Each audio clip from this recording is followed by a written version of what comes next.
I found something called drop servicing, which is similar to drop shipping, but with a service. So essentially you sell a service to a customer, but instead of doing the actual work yourself, you outsource the work to someone else who does it for you. So I wondered, where would you actually find someone willing to do the work for you? And the answer I found was Fiverr, which I'm sure is a platform that many of you have heard of. People can post listings on whatever they're willing to do for whatever price. This made me wonder, is there anything that I can sell to someone as a service and get someone from Fiverr to do it for me? So this is where I noticed a tab for real estate on Fiverr. So I clicked on that, and then I saw people were advertising themselves as real estate listing experts. So like they specialize in everything involved in their process, like getting the listing photos or even modeling houses for sale. And they were like listing their specialties for such low prices. And there was one in particular that caught my eye. It was someone who was advertising themselves as being able to virtually stage a home. What's virtual staging? It's when, property agents have to take photos of homes, but sometimes these homes are empty, like they have completely no furniture inside. So it would not look too great to post the empty house on sale online, right? So what virtual staging does is that someone digitally edits the photos to add in furniture and other decorations. So I thought that this was something special that I could do if only I can find the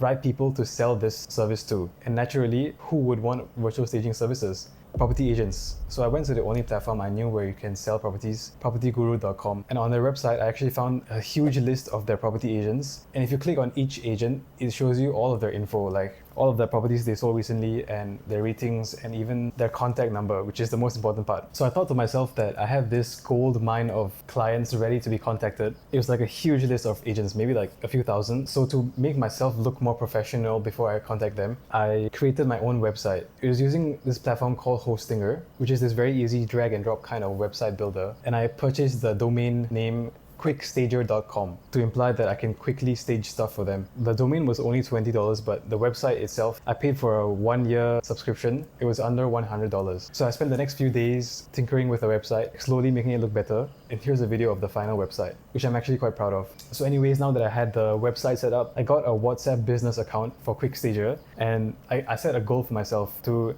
DM 10 agents every single day from the Property Guru list. Slowly but surely, I made my way down every single day, grinding out the messages. I even made a custom script that I could copy paste to each agent, but also like personalize each message. Here's the script that I used when I was starting out. Obviously, I would edit the name to match the agent name, and I would actually look at their individual listings and see that, oh, you're specializing in selling properties in this area of Singapore, but I can help you because in this area, if you use my service to make your listings look better, you will definitely do well in this area. So I just made up something like that. And starting out, to get my first customer, I was down to sell my service for just $1 to start out. It took a few days, messaging maybe like 50 agents before I got my first customer. He had an empty kitchen and he wanted a dining set inside. So I wishfully sent him my custom QR code for payment using PayNow, and he actually paid it. That feeling was insane when I got the first $1 from this business. And I guess he was willing to take the risk on the unknown business that he had never heard of because it was only $1. I immediately sent his instructions and his image to a guy who was selling virtual staging for, I think it was around $14 after adding up all the Fiverr taxes and stuff per image. So if you do the math, for my first sale, I made $1 and it cost me $14. So it was a $13 loss for the first sale. But I was super happy because it showed to me that there is some demand for this service. Once my Fiverr guy finished his work, he sent it to me and I sent it to the customer. He seemed satisfied with my work. Anyways, the next few days, I continued grinding out the 10 messages per day, going down the Property Guru list of agents, DMing every single one. And soon enough, I actually began to get more and more orders. So I also bumped up my price for each image that I was charging from $1 to now, I think I was charging $19 per image, which is crazy. And it was surprising to me that the agents did not seem to mind this price. Like no one better than I. I think it was because in my website, I framed it in a way like, if you're a property agent right now trying to sell a house, if you use my service to make your listing look better, you could potentially sell your house for tens of thousands of dollars more, and it only costs you like $20 or less to do it. That's how I framed the value that I brought to these agents, and not to mention the super fast delivery that I promised. In the terms and conditions, I also promised to give refunds if people were unhappy with my work or if it took more than 24 hours to deliver, because then it wouldn't be a quick stager. As I continued, I began getting more and more orders. From 19, I began to offer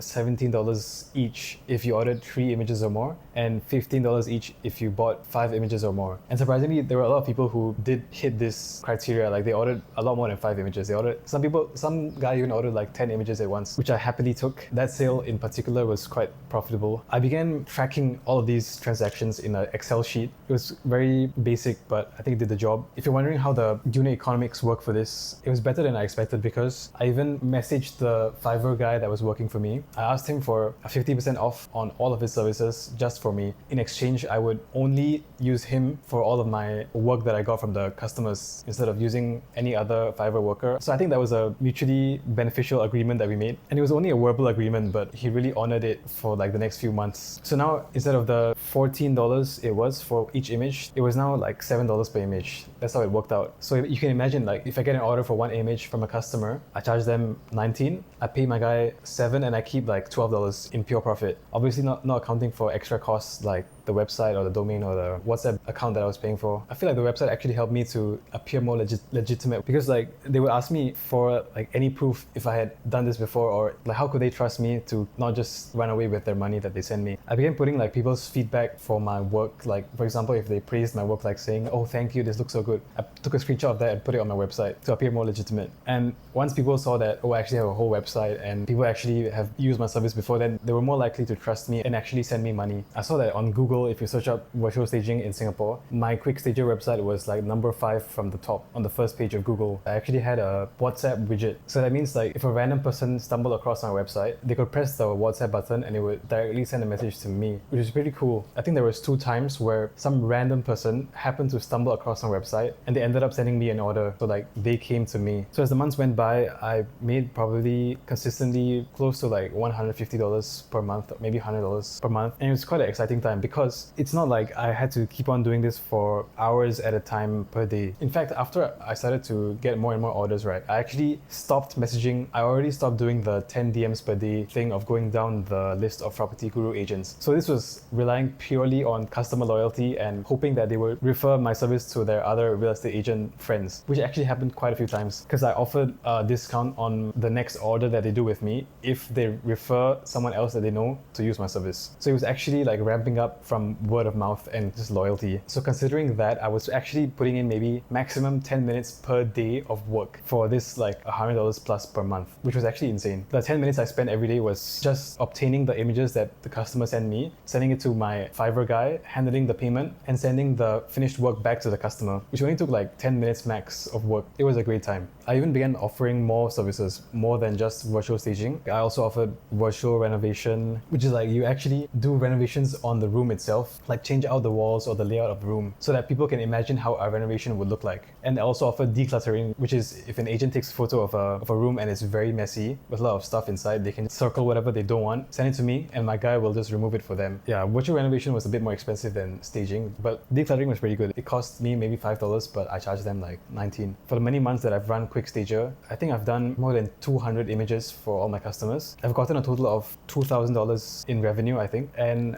of that $2,000, maybe 1,200 was profit after taking out all of the expenses, which is actually insane considering I only had to do like 10 minutes of work per day. And so it was kind of passive. But unfortunately, I lost the interest in DMing random people and hoping that they would be interested in my services. Yeah, and I just didn't find it that interesting anymore. So as of now, I've stopped paying for the website, the domain. I only keep up the WhatsApp account. It's for those few loyal customers that I still have. They send me a few orders maybe every few months and I'll just do that for them. It's like a quick few bucks in profit. It's free, so I'll take it. Yeah, I learned a lot doing this side hustle. I learned about all the logistics behind creating a listing for properties, and I guess about drop servicing in general. I can understand why a lot of businesses want to outsource a lot of their work nowadays, because there will always be someone maybe in a country where it requires less purchasing power who will be happily able to do your job for much less. But if you have any side hustle ideas, you can consider outsourcing some of it if it's possible. For example, if it requires online work, then you could outsource it and it would save you a lot of the grunt work while you can enjoy the more interesting part of the side hustle. Also learn about about tracking all of the stuff, it allowed me to identify which ones are my loyal customers who keep on coming back. A few of them also requested me to send them an invoice of their order. So like I had to learn how to create like a PDF document of their invoice, and it had to have my company name on there. So at some point I had to register an official business in Singapore, which is quite interesting. I think to date there's never been anyone who's asked me for their money back. That's a pretty good sign that my service was actually helpful to them. But yeah, if you have any idea for a side hustle, I would say that make sure there is demand first, which I did by offering my service for $1 to see if there's any demand at all before I put in any more work, time or money in it. But if you validate that there is demand, then I do recommend that you try and see how it works out.